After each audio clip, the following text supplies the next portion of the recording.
মাত্র কয়েক টুকরো ব্রেড দিয়ে এত মজার আর এত সহজ একটি নাস্তা রেসিপি আপনারা যদি একবার বাসায় তৈরি করেন, বাচ্চা থেকে বড় সবাই অনেক বেশি পছন্দ করবে। আর এই নাস্তাটা তৈরি করা একদমই সহজ।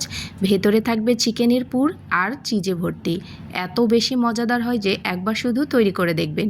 মজাদার এই নাস্তাটি তৈরি করার জন্য প্রথমে আমি চিকেনের পুর তৈরি করে নেব।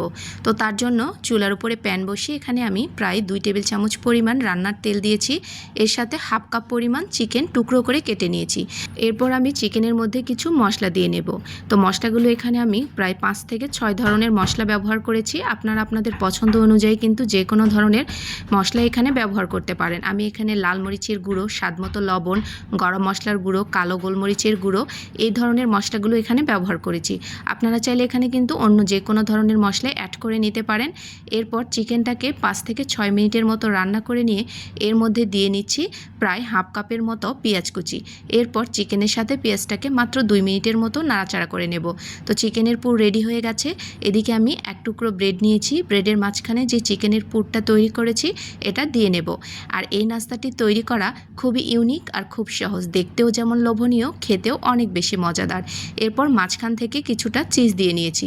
ব্রেডের এক পাশ থেকে আরেক পাশে দুটোকে সিল করে দিয়ে আমি এটাকে ফোল্ড করে নিয়েছি। এখন একটা কৌটো ঢাকনা দিয়ে ব্রেডটাকে কেটে নেব। তো দেখতে অনেকটা পুলি পিঠার মতো হয়। তো এরকম করে সবগুলো নাস্তাকে একই রকমভাবে বানিয়ে নেব।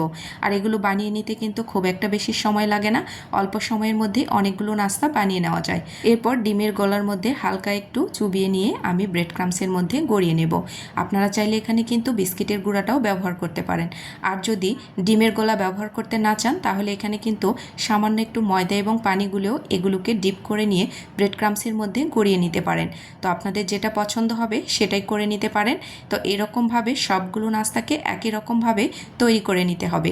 আর এই নাস্তাগুলো আপনারা যদি ডিপ ফ্রিজিং করতে চান তাহলে এই অবস্থায় এগুলোকে ডিপ ফ্রিজে রেখে দিতে পারেন।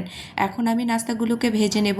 তো দেখুন, আর এই নাস্তাগুলোকে ভেজে নেওয়ার জন্য অবশ্যই চুলো জালটাকে একদমই মিডিয়াম টু লোয়ে রেখে ভেজে নিতে হবে। যেহেতু ব্রেড দিয়ে তৈরি নাস্তা, অল্পতেই কিন্তু পোড়া লেগে যেতে পারে। তো আমি নাস্তাগুলোকে 3 থেকে 4 মিনিটের মতো গোল্ডেন কালার করে ভেজে নিয়েছি।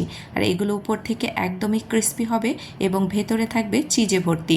তো একটা একটা করে নাস্তা আমি এখন তেল থেকে উঠিয়ে নেব। তো সবগুলো একই রকমভাবে আমি ভেজে নিয়েছি। এখানে আমি 4টার মতো নাস্তা বানিয়ে নিয়েছি। আর একটা নাস্তা খেলে একজনের পেট ভর্তি হয়ে যাবে। তো এখন আমি একটু ভেঙে দেখাচ্ছি। দেখুন ভেতরে চিজটা গলে একদমই কতটা লোভনীয় হয়েছে। আর এটা বাচ্চারা তো অনেক বেশি পছন্দ করবে। বাচ্চাদের স্কুলের টিফিনের জন্যও এটা তৈরি করতে পারেন। আর এই মজাদার নাস্তা রেসিপিটি যদি আপনাদের কাছে ভালো লেগে থাকে অবশ্যই শেয়ার করে দিতে ভুলবেন না। এই পর্যন্তই, সবাই ভালো থাকবেন। দেখা হবে আবারও কোনো নতুন একটি সহজ রেসিপিতে। আল্লাহ হাফিজ, আসসালামু আলাইকুম।